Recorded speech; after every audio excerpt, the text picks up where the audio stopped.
Hey everybody, I hope that you are really feeling like you're making some progress at this point, because we are really cruising along. At this point, since we did so much work on the previous video about finding the neck angle and really dialing that in, I thought we'd move right into the mortise and tenon because it really plays off of that. And for that, we are going to use this jig and a router. So let's take a closer look at that and we can go over some of the features.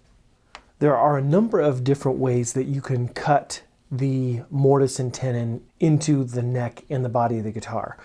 You can do it by hand, you can make your own jigs.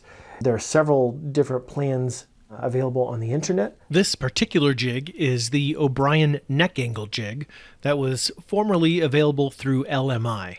As of the editing of this video, it is now available at Skyscraper Guitars, and I'll post a link in the description of this video. We use this jig and a router, and probably the best way to describe how this works is to just actually get into it and explain it as we move along. So let's start with the mortise, and we'll put the guitar body in here.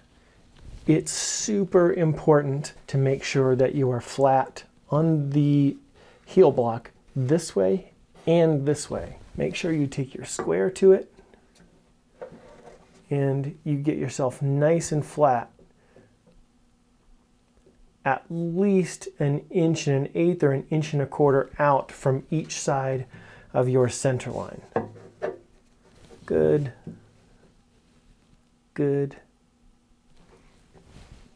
If you're not, you can use a plane, you can use a board, a flat board with the sanding block on it. It's really important to have this flat so that we can adjust the shoulder of the neck, as well as being able to line it up perfectly flat on the jig, and I'll show you that in a second. I have the guitar body mounted in here. There are these knobs here which compress the top. There are a couple of cork back pads right here that when we turn these, it squeezes the top in and locks it into place. This center line helps us line up our guitar body so we can be reasonably sure that we've got our center line here taken care of, because if we've lined everything up, then this center line on this acrylic piece we can line up straight down there, because I've drawn a line on the guitar body from tip to tail. You can see part of that here, and some of it you may not see because it's directly under this line that's right there. So that's how I know I've got this centered. When you are clamping this into place, it's really important to make sure that this line here, there are no gaps on. The guitar body needs to be setting perfectly flush against this part. If we're not, then we are kind of in trouble because that's going to impart an artificial angle to this neck that we do not want. This has to be flush in here, which is why it's so important to have this guitar body flat across here and here. Now the mortise is going to get routed from the top of the guitar towards the back. So make sure that your guitar top is facing out against you, because if we route that in from the back, we're in a lot of trouble. I like to get my mortise cut about 6 to 7 millimeters above this purfling. So I like to terminate my mortise about here. And I'm actually going to put it in white pencil. Now that line's there, I can see it a little easier from the top when I'm looking down. This is our template. Now this template is what allows us to move back and forth to adjust the depth of our mortise cut, and that is going to get lined up with that mark that we just made. The best way that I found to line this up or to adjust the template is to move my square in, line it up with that mark that I just made,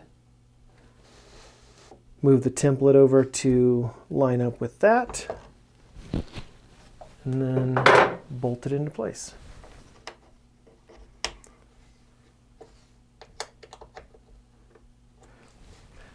Now these things are MDF, so if it's a battle between your router bit and the MDF, well, the MDF is going to lose.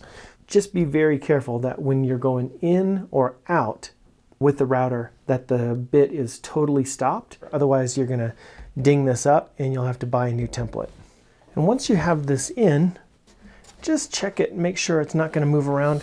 You don't want to crank it down so tight that we're going to crack it, but also you don't want it on so loose that we're going to have trouble with it moving around in there once we put pressure on it with the bit, or that we change the actual angle of it and it moves one way or the other, back and forth or side to side, and it goofs up our angle. So make sure that this is tight enough not to move. Give it a little wiggle and double check inside here to make sure that this is still flush with the top. Now the router that I'm using is a 1/2 inch router. I've got the 5/8 outer diameter bushing here. The bushing's going to ride on the inside of this template at the top. And the bit I'm using is a 1/2 inch downcut spiral.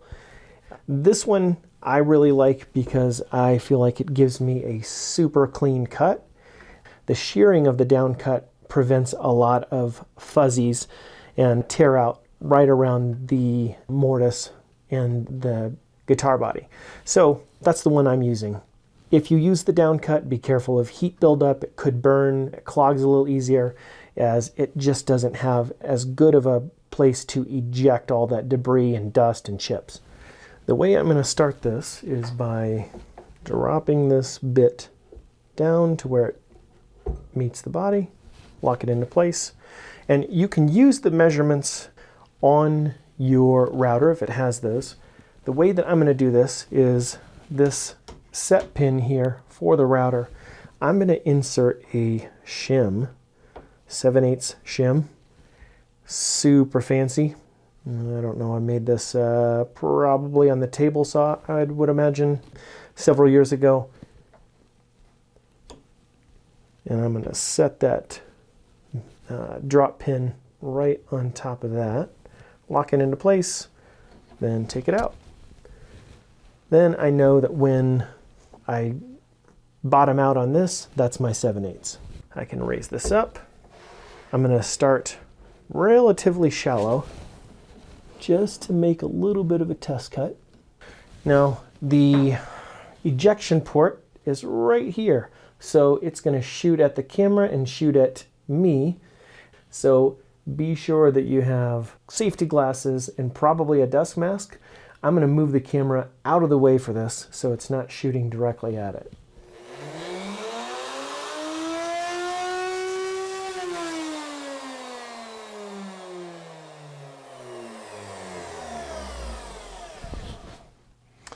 Make sure it's always stopped before we pull it off. So I just did a real shallow test cut. Just wanted to double check and see that it looks like it's centered. Yeah, it does. That looks centered. Doesn't look like the vibrations of the router have pushed the guitar off. Still appears to be centered on the center line of the guitar. So I'm going to go ahead and keep routing.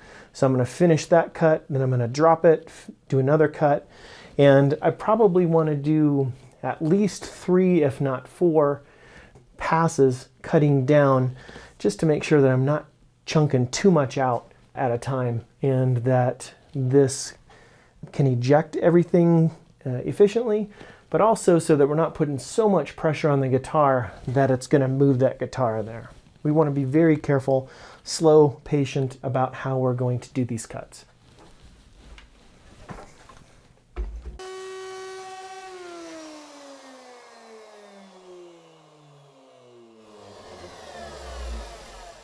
After this first pass is probably a good time to make sure that you are getting as deep as you want to, or if you're not getting deep enough, So I actually want to get a little bit closer to the binding.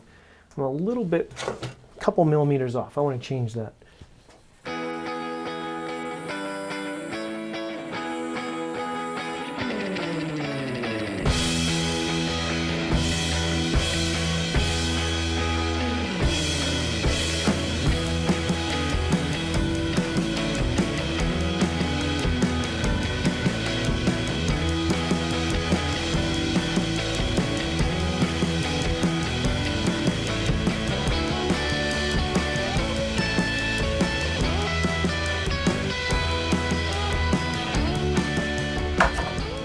Alright, so that's it.